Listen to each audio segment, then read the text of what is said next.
Earth had been called a death world by the Galactic Council for many years. The Council thought Earth was too dangerous because of its harsh weather, strong gravity, and dangerous animals. These conditions had made humans tough and resourceful, traits that made other species in the galaxy nervous. When the Council's ships first appeared in Earth's orbit, humans reacted with both excitement and caution. After decades of wondering if they were alone in the universe, humanity finally had their answer. But the first meeting didn't go as expected. Ambassador Ju Park represented Earth at the first official contact. She had spent her life working for peace between nations, but this was different. Now she spoke for all humans. The council meeting room was cold, and the air felt thin. Ju fought to stand tall as her body struggled with the different gravity. The aliens towered over her, pale, thin creatures with 4 arms and large, unblinking eyes. "We welcome Earth to the galactic community," said Council Leader Vex, his voice translated through a small device on Juwoo's collar. "We have prepared terms for your integration." Juwoo accepted the tablet-like device they offered. As she read, her hope turned to concern. The terms were strict. Humans could not leave their solar system for 50 years, could not build ships with certain weapons, and had to share all their resources with Council inspection teams. "These terms are unacceptable," Juwoo said firmly. "They would limit our expansion to a single star system and restrict our technological development." Vex's upper limbs waved dismissively. "Deathworlders must be contained for the safety of all. Your kind evolved through violence. It is in your nature." Juwoo kept her face calm, though anger burned inside her. "We did not evolve through violence alone, but through cooperation and innovation. Humans have created art, music, and worked together to overcome our challenges." "All species create art," another council member said, "but few create weapons with such enthusiasm." The meeting ended without agreement. Juwoo returned to Earth's newly built space station, where Director Taho Kim waited for her report. Taho had been against talking with the aliens from the start. As head of Earth's Defense Department, he saw danger everywhere. "How bad is it?" he asked when they were alone. Juwoo handed him the terms. "Worse than we expected." Taho read quickly, his frown deepening. "This isn't a partnership, it's a prison sentence." "I know," Juwoo sighed, "but we need to try diplomacy before we consider other options." For weeks, Juwoo tried to negotiate better terms. Each time, the council refused to change their position. Meanwhile, Taho had his team analyze the council's ships and technology. "They're advanced," he told Juwoo, "but not as advanced as they want us to believe. Their ships show signs of different technology levels, some parts very old, some newer." Juwoo was reviewing the treaty again late one night when she noticed something strange. Hidden in the complex legal language was a reference to standard containment protocols and previously contained species. With help from Earth's best computer systems, she began searching through the data the Council had shared about galactic history. Most was propaganda about the Council's peaceful leadership, but there were gaps, species that appeared in early records but disappeared from later ones. The next day, Juwoo secretly met with a junior council aide who had seemed sympathetic to humans. The aide looked nervous but confirmed Juwoo's suspicions. "The Directions were like you, from a high-gravity world. They signed the treaty 300 years ago. Now they're confined to mining operations on their home planet. The Vrel refused the terms, and they no longer exist." "Why?" Juwoo asked. "Why contain us?" "Fear," the aide whispered. "Species from harsh worlds develop faster, adapt quicker. The Council's leadership comes from older, stable worlds. They fear being overtaken." Armed with this information, Juwoo called an emergency meeting with Earth's leaders. She and Taho presented what they had learned. They'd done this before to other species they thought were threatening. Juwoo explained, "The treaty isn't about safety. It's about keeping us controlled." "What about the other contained species?" asked the president. "Could they be allies?" Taho nodded. "Possibly, but reaching them would be difficult. The Council monitors their communications closely. We need more time, Ju said. I'll return to negotiations, but we should prepare for the possibility that diplomacy may fail. As Ju prepared to return to the Council station, Tahoe pulled her aside. We've started secret production of ships with advanced defenses, not for war, but for insurance. Ju frowned. The Council would see that as aggression. They already see us as aggressive just for existing, Tahoe replied. I hope your talks succeed, but Earth won't accept a cage. Ju understood the risk but knew they needed options. The future of humanity depended on what happened next. As her shuttle approached the Council station again, she rehearsed her arguments one more time. She would fight for a fair agreement with words first. But deep down, she feared words might not be enough. 3 years had passed since Earth signed the Council's restrictive agreement. Humans weren't happy with the terms, but they followed the rules while building up their knowledge of space. Earth's leaders had agreed to the treaty to buy time, knowing that an immediate refusal might lead to conflict before they were ready. Captain Minho Lee commanded the patrol ship Star Watcher, which monitored the outer edges of the solar system. Minho had been a Navy captain before joining the new Space Defense Force. He was quiet but observant, and his crew trusted his judgment. On a routine patrol near the Kuiper Belt, Minho's sensor officer called him to the bridge. Captain, I'm picking up unusual energy signatures, she said, pointing to her screen. 3 ships, not matching any Earth vessel. Minho studied the readings. Council ships. They're not supposed to be in this sector without notification. He watched through the ship's cameras as they approached. The alien vessels were harvesting ice and minerals from the asteroids, resources that belong to Earth under the treaty. Open a channel, Minho ordered. When the connection was established, he spoke calmly. Council vessels, this is Captain Minho Lee of Earth Defense. You are harvesting in Earth territory without permission. Please explain your presence. There was a long pause before the reply came. Earth vessel, this is Commander Zith. You have no jurisdiction here, Deathworlder. These resources fall under Council management. Minho frowned. The treaty clearly states that the Kuiper Belt remains under Earth control. I must ask you to stop harvesting until we clarify this misunderstanding. There is no misunderstanding, the alien replied. The treaty gives us access to any resources we deem necessary for galactic security. Return to your inner system patrol route. When Minho held his position, one of the Council ships turned toward the Star Watcher and activated its weapon systems.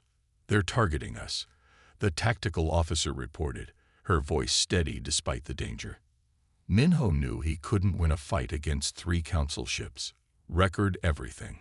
We're withdrawing, but we're taking evidence back to Earth Command. As the Star Watcher returned to Earth, similar reports came in from other patrol ships. Council vessels were taking resources throughout the outer solar system, claiming rights that weren't in the treaty. Ambassador Ju Park filed formal complaints with the Council, but received only dismissive responses. The Council claimed these were standard resource allocation procedures, permitted under obscure treaty clauses. While this dispute continued, the research vessel Horizon was conducting studies near Jupiter. Dr. Hyunjin Kang led a team of 30 scientists studying Jupiter's atmosphere. Hyunjin was brilliant and dedicated to her work, often staying awake for days when she found something interesting. The Horizon wasn't supposed to approach the far side of Jupiter, as the Council had designated it a security zone. But when unusual energy readings appeared on their instruments, Hyunjin decided to investigate. Just a quick look, she told her team.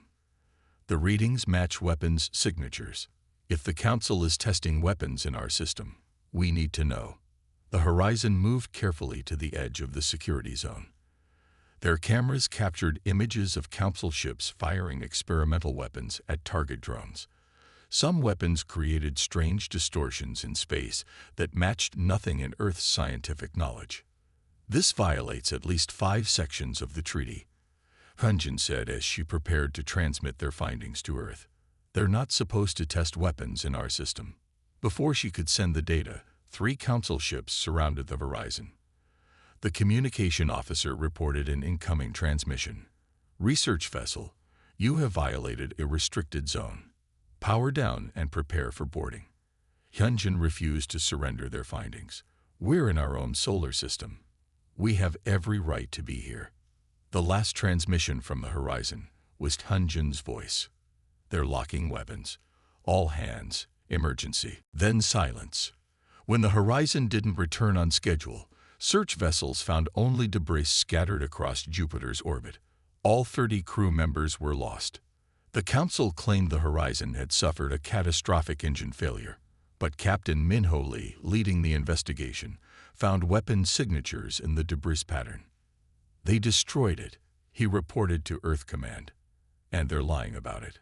Earth's leaders gathered for an emergency meeting. The room was tense as they reviewed the evidence. Ju argued for one final diplomatic approach.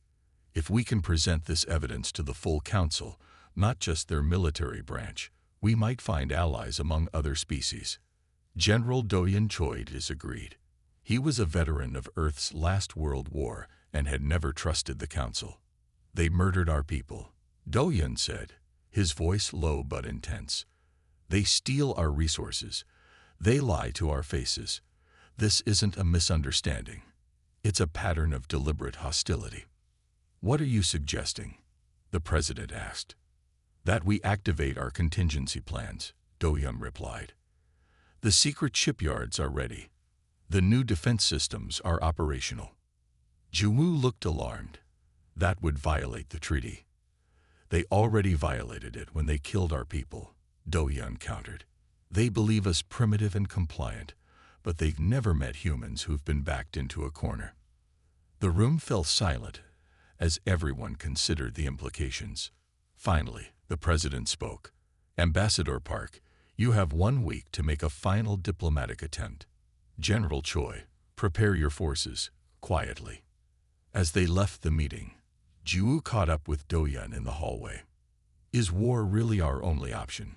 She asked. Doyen's face softened slightly. I hope not, but hope isn't a strategy. The council needs to understand that if diplomacy fails, we won't simply surrender. That night, as Earth's leaders prepared for what might come next, memorial services were held for the Horizon's crew. The public didn't know the truth yet, but they would soon. The huge council station hung in space like a silver flower, its many arms reaching outward from a central hub. Ambassador Ju Park watched it grow larger through the viewport of her small diplomatic vessel. This would be her last attempt to avoid war. We're receiving docking instructions, Ambassador, said her pilot. Ju nodded. She had spent the journey rehearsing her speech and reviewing the evidence they had gathered. The destruction of the horizon, the illegal resource harvesting, the weapons testing, all of it violated the treaty the council itself had created. When her ship docked, she was met by a small group of junior council representatives. She noticed immediately that none of the senior members had come to greet her. The council is already in session, one told her. You may present your concerns, but time is limited. Ju was led through long corridors to the main council chamber. Unlike her first visit 3 years ago, she did not struggle with the gravity or atmosphere. Earth had developed better adaptation technology, allowing her to stand tall and breathe easily. The chamber was filled with representatives from over 200 species. Some looked almost human, while others were so different they seemed impossible.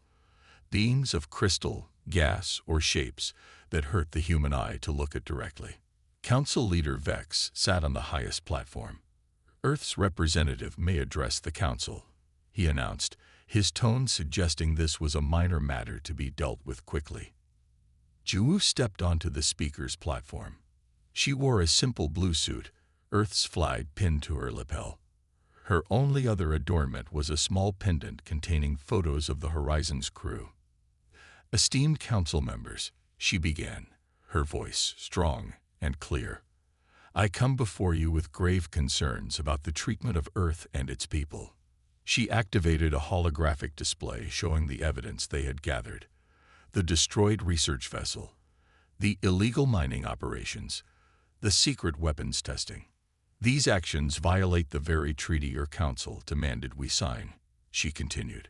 When we have questioned these violations, we've been dismissed or deceived. Murmurs spread through the chamber. Some representatives looked concerned, but others seemed bored or dismissive. The death of 30 researchers on the horizon was explained as an accident. Ju said, her voice catching slightly. We now have proof it was deliberately destroyed by council vessels.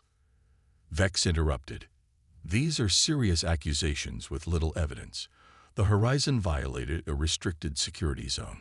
A zone in our own solar system, Ju countered. A zone where your military tests weapons prohibited by our treaty.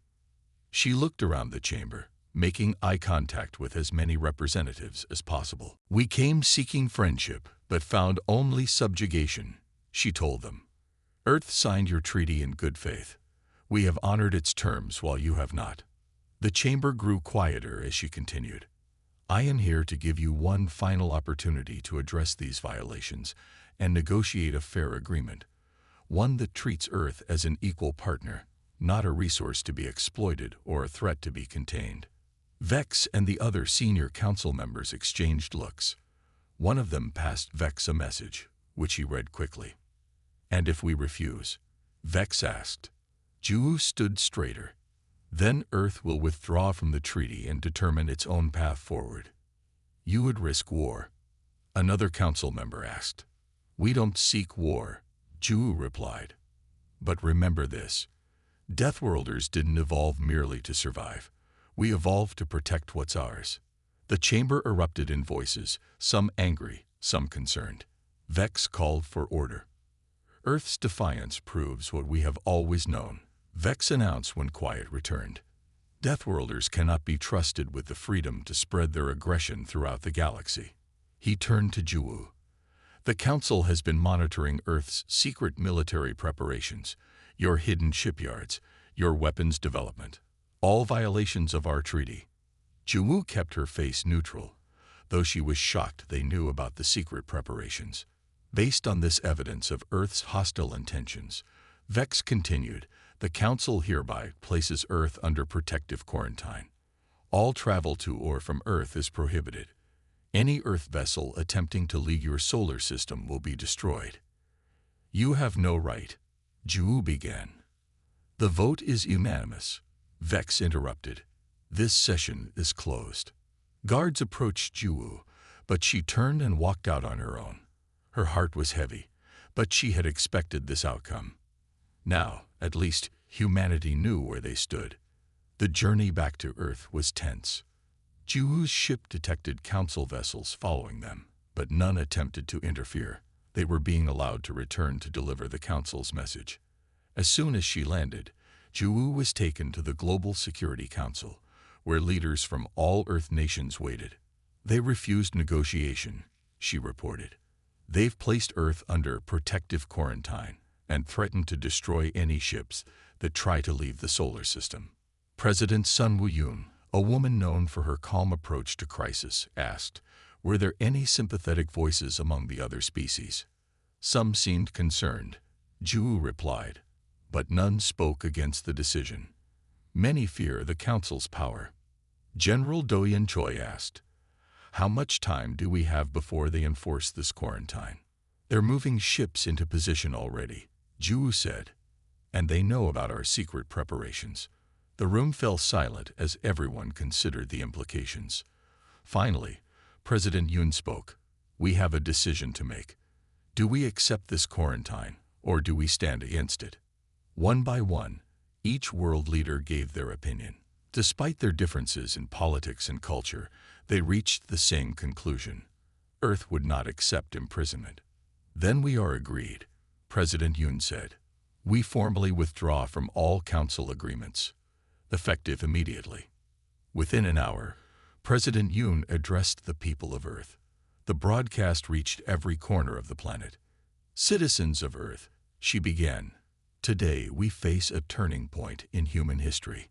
For 3 years, we have attempted to join the galactic community as peaceful equals.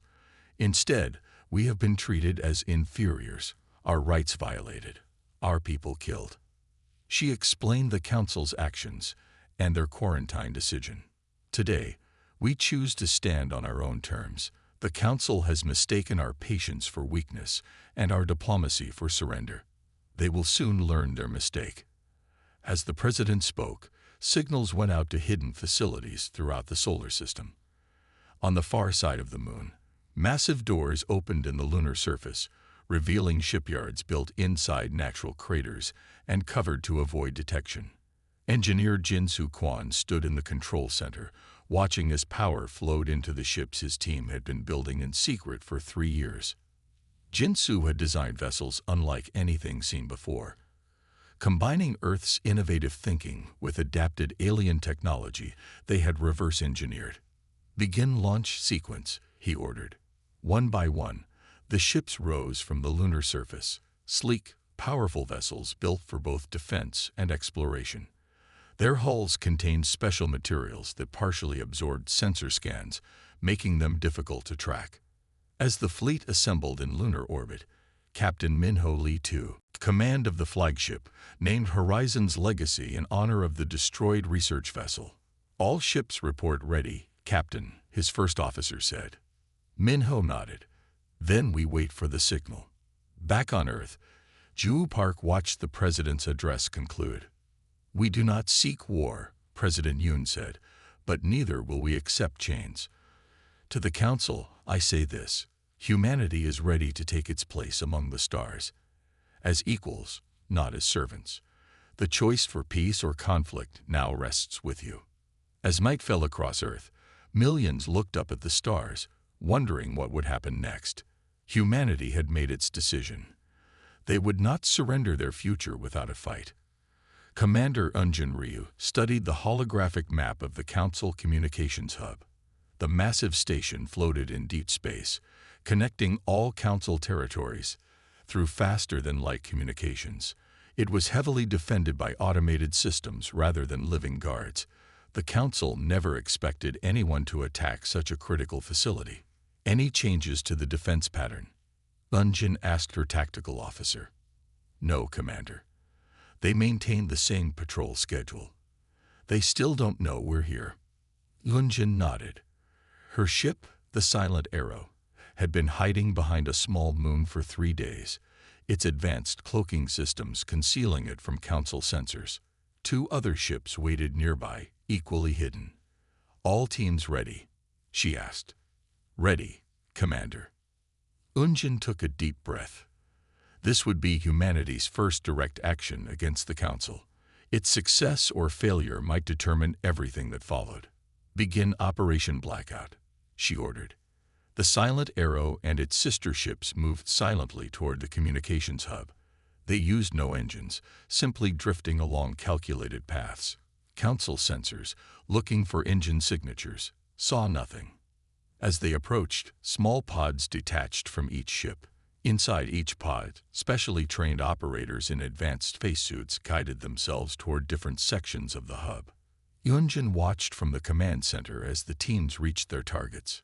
Status: all teams in position. No alarms triggered.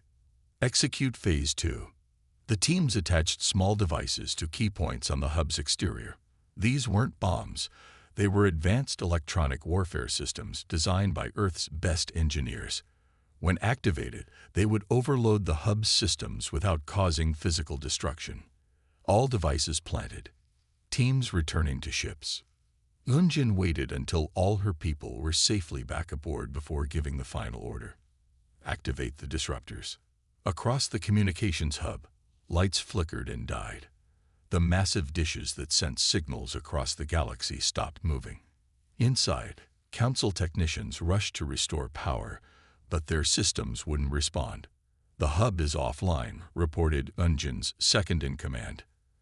"Council communications across 3 sectors are down." A cheer went up from the crew, but Eunjin quieted them with a raised hand. "We're not done. Broadcast our message." A pre-recorded message from Earth began transmitting from the human ships, reaching all nearby Council worlds. "This is Earth. We have disabled this facility to demonstrate our resolve. No lives were taken. power will return in 24 hours. The Council's quarantine of Earth is rejected. We seek peace, but will not accept subjugation. As the Council scrambled to respond, Yunjin addressed her crew. Remember this moment. We don't need to kill to win. We just need to show them they cannot control us. The Silent Arrow and its companion ships vanished back into space before Council military vessels could arrive. When news of the successful operation reached Earth, it triggered the next phase of humanity's plan. For 3 years, Admiral Chun-Ho-Han had been working in secret, making contacts with other species who suffered under Council rule. Chun-Ho was older than most of the fleet commanders, with gray hair and eyes that had seen many battles. But his greatest skill wasn't fighting, it was building alliances. The Council relies on keeping oppressed species isolated from each other, he explained to Earth's leaders. They don't realize we've been talking to each other. Now, as Council forces rushed to respond to the communications blackout, uprisings began on a dozen worlds.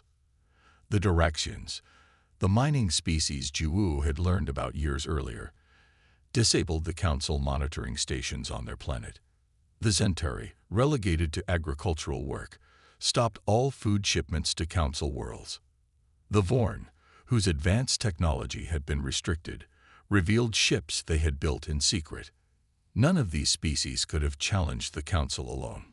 Together, coordinated by human strategists, they became a serious threat. On the diplomatic front, Ambassador Juwu Park traveled in a heavily armed vessel to meet with representatives from these allied worlds.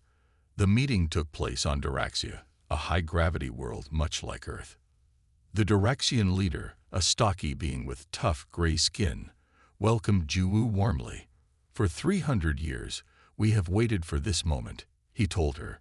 The Council thought they were clever, keeping us apart. They never imagined a species would choose to help others before helping themselves. Representatives from 17 species attended the meeting. Each shared stories of Council restrictions, exploitation, and broken promises. Juwu listened to them all before speaking. The Council feared our differences, she told them. They saw species from harsh worlds as threats rather than potential partners. Together, we will build strength from those differences. They formed an alliance that day, the Free Worlds Coalition. Each member pledged ships, resources, or unique abilities to the common cause. Meanwhile, the Council finally organized a military response. A fleet of 50 vessels approached Earth, expecting an easy victory over the primitive humans.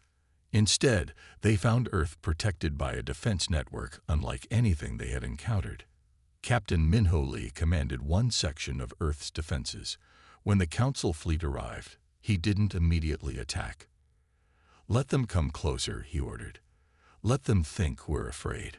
The Council commander transmitted a demand for immediate surrender. Minho responded by activating Earth's defenses, not massive weapons, but thousands of small, automated drones that swarmed the Council ships, attaching themselves to engines and weapon systems. The Council ships, designed to fight conventional battles with large weapons, couldn't target the tiny drones effectively. One by one, their systems failed. "This is Council Fleet Commander Zex," came a frustrated transmission. "Cease this cowardly attack and fight properly." Minho smiled. "We are fighting, just not the way you expected." In space battles throughout the next week, Council forces discovered that humans fought unlike any species they had encountered before. Where Council military doctrine relied on overwhelming force and strict formations, humans used hit-and-run tactics, deception, and constantly changing strategies. They adapt in the middle of battle, a Council commander reported in disbelief. They change tactics when something doesn't work. The Council, used to fighting predictable enemies who followed established patterns, didn't know how to respond to human unpredictability. When a Council battleship cornered 3 smaller human vessels near Mars, the humans didn't surrender or fight to the death as expected. Instead, they scattered in different directions, leading the battleship into an asteroid field, where a team of mining ships had reconfigured their equipment into makeshift weapons. The battleship, focused on the warships, didn't see the miners until it was too late. "How are they coordinating these actions?" demanded the Council High Commander. "They have no central communications." What the Council didn't understand was that humans didn't need constant instructions from above. Earth's ships operated with mission-based orders. Their captains understood the goals and used their own judgment about how to achieve them. After 2 weeks of fighting, the Council had lost 28 ships while destroying only 7 human vessels. Their quarantine of Earth had completely failed, and reports came in daily of new uprisings on Council-controlled worlds.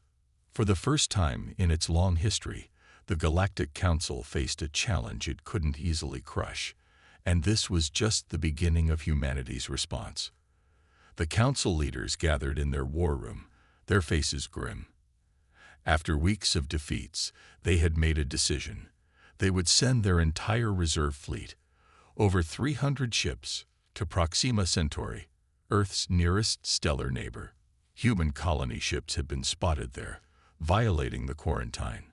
The Council would crush this human expansion and break their resistance once and for all. "The Deathworlders have been lucky so far," said Supreme Commander Zex, "but they cannot stand against our full might." On Earth, sensors detected the massive fleet's movement. Admiral Juno Han called an emergency meeting with Earth's military leaders and their alien allies. They gathered around a holographic display showing the approaching Council armée. "They're committing everything," Junho said. "If we defeat this fleet, the Council will have nothing left in reserve." Strategist Minji Yoon stood quietly at the edge of the room. She was younger than most of the other commanders, but her brilliant mind had already revolutionized space combat tactics. Where traditional military thinkers saw space as an empty void, Minji understood it as a complex environment with gravity wells, radiation bands, and other natural features that could be used to advantage. "Minji," Junho said, "what are your thoughts?" All eyes turned to her as she approached the holographic display. She studied it for a moment, then began to outline her plan. "They expect us to defend," she said. "They think we'll form a protective ring around our colony. Instead, we'll do the opposite." She manipulated the display, showing ship positions. "We'll attack from multiple vectors, using Proxima's radiation bursts for cover. But our main weapon won't be our ships." The plan she outlined was bold. Some said reckless. It would require perfect coordination between human ships and their alien allies. Each species would use their unique abilities and technologies in ways the Council couldn't predict. 3 days later, the Council fleet arrived at Proxima Centauri. They found what appeared to be a small human colony, defended by only a few ships. "Pitiful," said the Council commander. "Begin the attack." The Council ships moved forward in perfect formation. Then everything went wrong for them.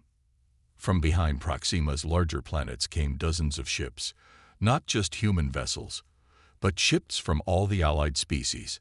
They attacked from angles the Council hadn't protected, using weapons the Council hadn't seen before.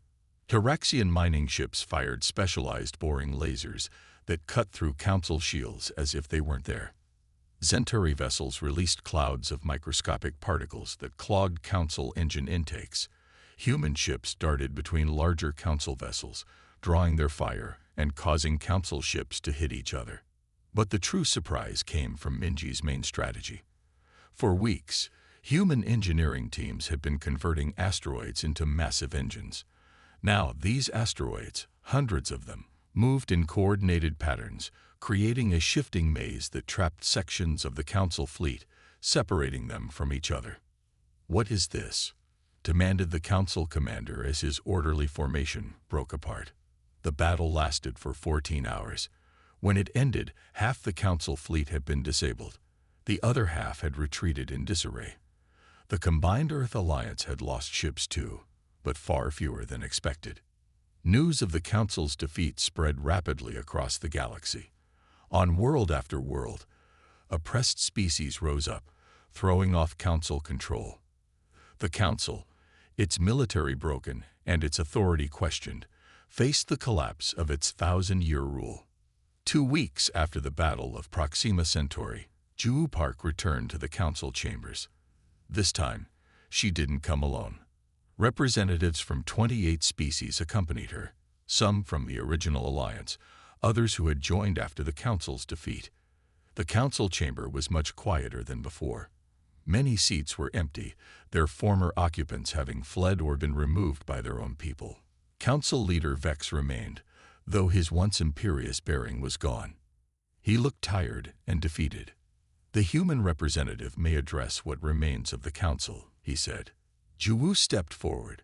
She wore the same simple blue suit as before, but now she also wore a symbol on her shoulder, the new emblem of the Free Worlds Coalition.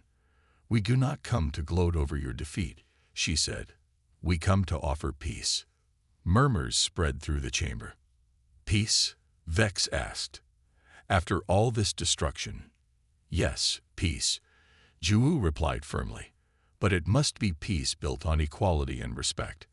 The old council claimed to represent all species but served only a few. "We propose a new governing body, one where all members have equal voice and equal rights." Over the next month, representatives from hundreds of worlds gathered to form what would become the Galactic Concordat. The principles were simple but revolutionary. All species had the right to self-determination. Technology would be shared for the benefit of all, and no species would be permitted to exploit another. The transition wasn't always smooth. Some former council species resisted the new order. Some newly freed worlds wanted revenge rather than reconciliation. But slowly, a more balanced galactic community emerged.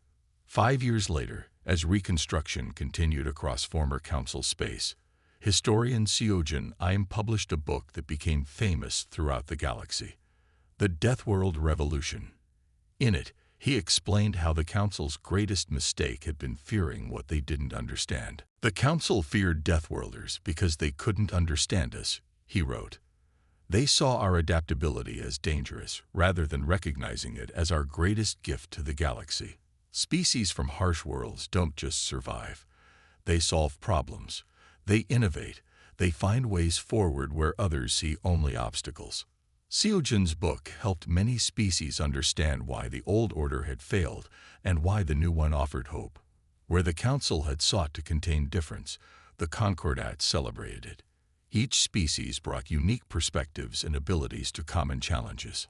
On the 10th anniversary of the Battle of Proxima Centauri, representatives from over 500 worlds gathered for a ceremony. Ju Park, now Chancellor of the Concordat, spoke to the assembled delegates. 10 years ago, we faced a choice: accept limits imposed by fear or risk everything for freedom, she said. We chose the harder path. Many brave souls, of many species, gave their lives so that all of us could live in a galaxy where difference is respected, not feared. After the ceremony, Ju met privately with some of those who had been with her from the beginning. Minho, Yunjin, Junho, Minji, and Taeho. They were older now, some with gray hair, all with new responsibilities in the Concordat. "Did you ever think we would succeed?" Taeho asked her. "When you made that last speech to the council, did you believe we could win?" Ju smiled. "I believed we had to try." The council never understood what makes Deathworlders different. They thought our strength came from aggression, but they were wrong. "Where does it come from then?" asked Minji. "From never giving up," Ju replied. "The day they chose war over diplomacy was the day they ensured their defeat. Not because Deathworlders love war, but because we will always fight harder for peace on our own terms than accept peace on someone else's." As night fell and stars appeared in the sky above their meeting place, they raised glasses in a toast, not to victory, but to all those who had sacrificed to build something better.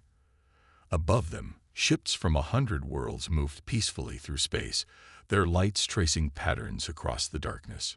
Proof that the galaxy was big enough for all kinds of difference.